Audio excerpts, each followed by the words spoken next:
You hand over $2. You receive a piece of paper printed with 7 numbers. The math department of any university in the country can compute to 4 decimal places what that paper is actually worth. The answer, roughly 32 cents. Not at the moment of the drawing. Not after the winner is announced. Now. The expected value of a Powerball ticket the instant it leaves the cashier's hand is about 32 cents on the dollar of cost. You paid $2 for 32 cents of expected return. The math is unambiguous. The receipt is generated, the transfer has already happened.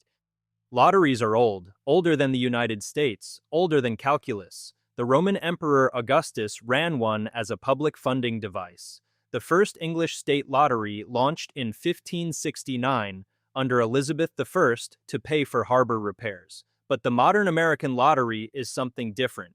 It is a marketing operation. A 1964 New Hampshire experiment grew, by 2023, into a $113 billion industry. That is not a typo. Americans now spend more on lottery tickets every year than they spend on books, video games, music, sports tickets, and movie tickets, combined. The pitch works because it borrows from a real human emotion, hope. Specifically, the kind of hope that needs a vehicle, a place to point itself, a future state worth imagining. For most people, winning $10 million is the most concrete escape fantasy they can construct.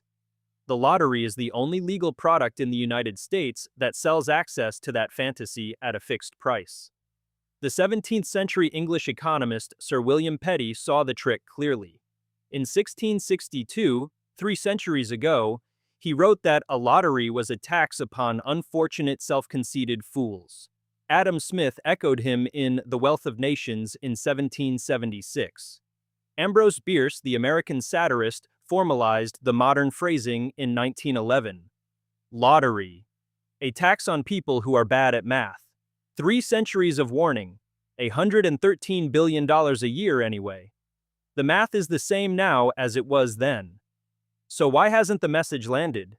That is the actual subject of this episode. Let's compute the expected value of a Powerball ticket from first principles. The expected value of any ticket is the sum, across every possible outcome, of the prize times its probability. For Powerball, the prize tiers are structured in 9 levels, from matching all 5 white balls plus the red Powerball, the jackpot, down to matching only the Powerball, which pays $4. The probability of the jackpot, by the published rules of the Multi-State Lottery Association, is 1 in 292,201,338. Most winners, in fact, win at the bottom tier. Matching only the Powerball, odds about 1 in 38, pays $4. So the most likely positive outcome of buying a Powerball ticket is breaking even on the next ticket. That is the experience the system was engineered to produce. Frequent small wins that feel like reinforcement, while the structural math drains the account. Slot machines work the same way. The technical term, in behavioral economics literature, is intermittent reinforcement. To save time, summing across all tiers gives an expected value of about 32 cents per ticket, at a typical advertised jackpot of $40 million. The cost of the ticket is $2. So the expected loss is $1.68 per ticket, or about 84% of every dollar spent. But that's not the whole story. The advertised jackpot is the annuity, the payment that comes over 30 years. The cash lump sum option is roughly half of that number. So a $1 billion advertised jackpot becomes about $500 million in cash. Then federal and state income taxes apply at the top bracket, together about 40 to 50%. Then, at the largest jackpot levels, ticket sales surge so high that the probability of sharing the jackpot with at least one other winner climbs to about 60%. After all those reductions, even at the most extreme $1 billion advertised jackpot, the true expected value of the ticket rises only modestly. Mathematically, no advertised Powerball jackpot in the game's history has ever crossed the break-even point, about $2.6 billion, at which the expected value would equal the $2 cost. Every ticket, every drawing, every player. The math has never lied. So why does the message not land? The answer is that human probability intuition has a hard floor. The brain that evolved to track wolves and weather and barter cannot natively distinguish probabilities below about 1 in 10,000. To the cognitive system, 1 in 10,000 feels indistinguishable from 1 in 10 million, feels indistinguishable from 1 in 292 million. All of them register as the same internal label, very rare. This is what Amos Tversky and Daniel Kahneman called the availability heuristic in their 1973 paper in Cognitive Psychology. Humans estimate the probability of an event by how easily examples of it come to mind. Lottery winners come to mind extremely easily. Their faces are on the news, their stories run in 15-second segments, the cardboard checks are physically photogenic. The 292 million ticket buyers who lost, they're cognitively invisible. They never appear on television, they never tell their stories, they simply throw the ticket away and buy another one next week. The brain integrates vividness, not probability. So the ratio that matters in the math, 1 to 292 million, gets compressed in the mind to something more like plausible. As Daniel Kahneman framed the principle in Thinking Fast and Slow, the brain that registers $2 does not register 200 million to 1. There is one more layer. People are systematically risk-seeking when the gain is small probability and large in magnitude.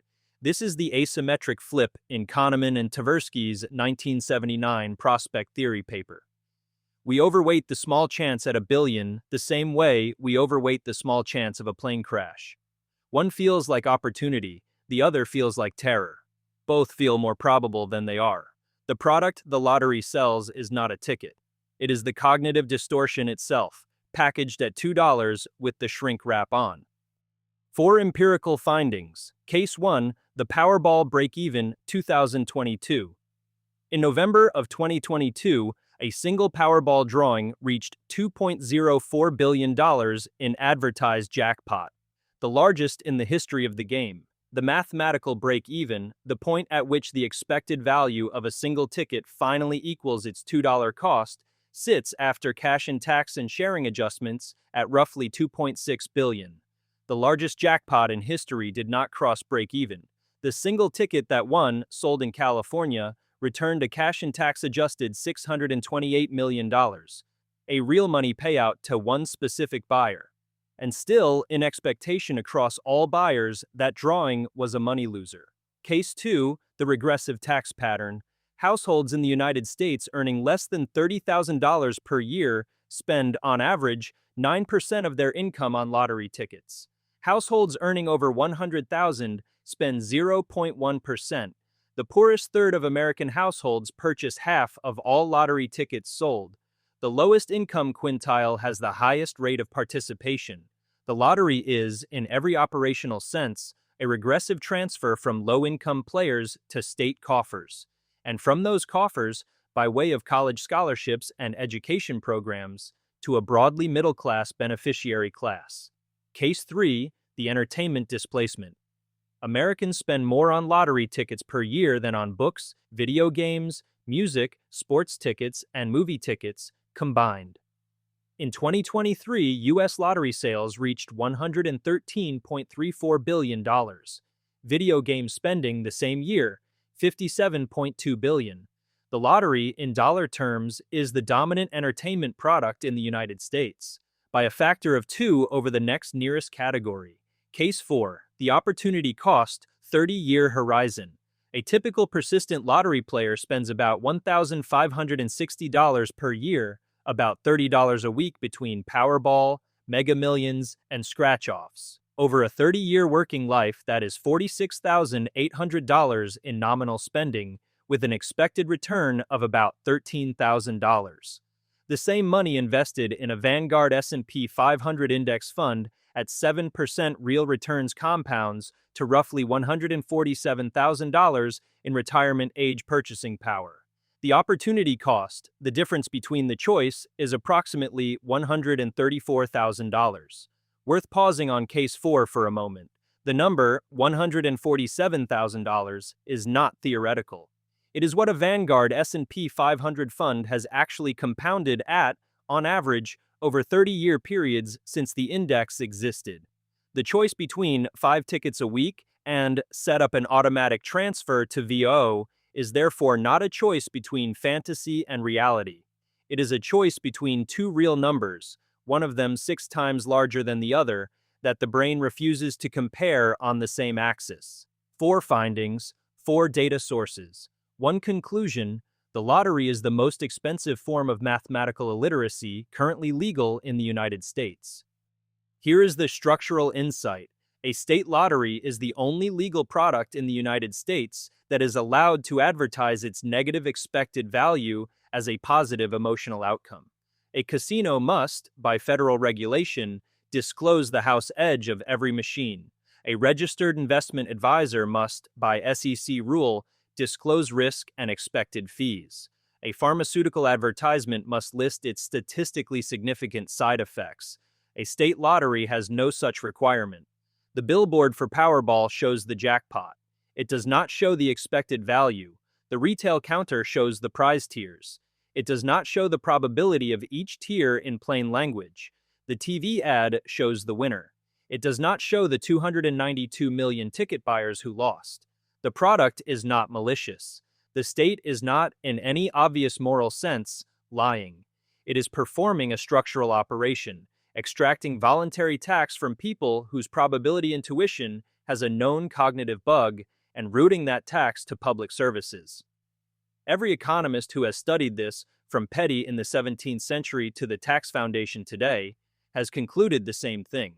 Lotteries are an effective fiscal tool because they exploit a predictable cognitive failure. The exploit is the feature. The honest version of the warning, 3 centuries old, is the title of this episode. Lotteries are a tax on people who can't do math. The math has not changed since Petty. The state has not changed its mind about whether to exploit the gap. The gap is the tax. Before the open question, today's episode is sponsored. The sponsor, a private community for people who'd rather see the math than the billboard. Inside, we work through deep dive material on behavioral economics, cognitive biases, and the applied mathematics that turns "this seems intuitive" into "this is provably wrong." If this episode lands, the behavioral economics and cognitive bias tracks inside go a layer deeper. Find the link below, right under the video. Now, back to the question. So is buying a lottery ticket irrational? The mathematical answer is yes. The psychological answer is more complicated. A $2 ticket bought once a week for the 75% of the working week between paydays produces, empirically, about 6 hours of sustained, low-cost daydreaming about an alternative life. 6 hours, $2. That is, if you account only for the imagination time and not the expected return, 40 cents an hour of dopamine.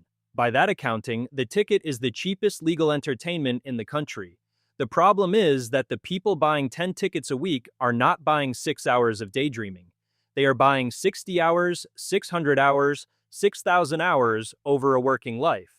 And they are paying for it with money that is not discretionary, money that, at the lower income brackets, would otherwise pay rent, food, or the index fund that compounds quietly for 30 years.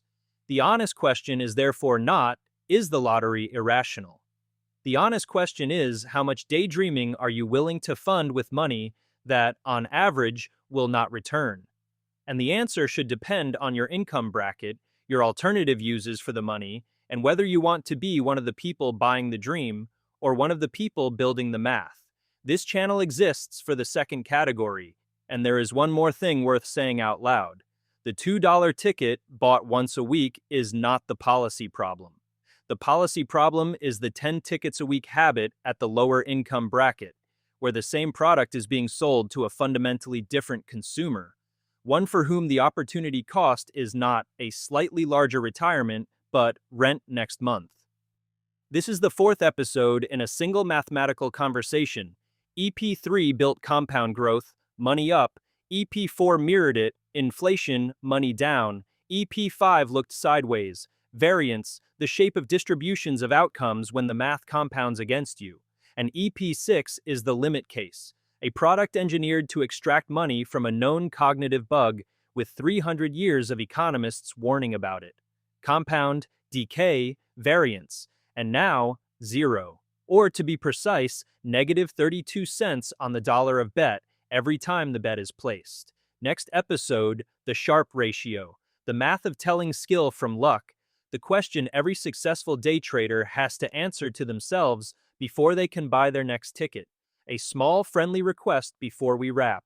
If you found the math here useful, send this episode to one person, not as criticism, not as a lecture, as an honest gift, the same way someone might pass along a public health advisory. The math is 3 centuries old. The audience for it is one-on-one. Until then, watch the expected value, not just the billboard.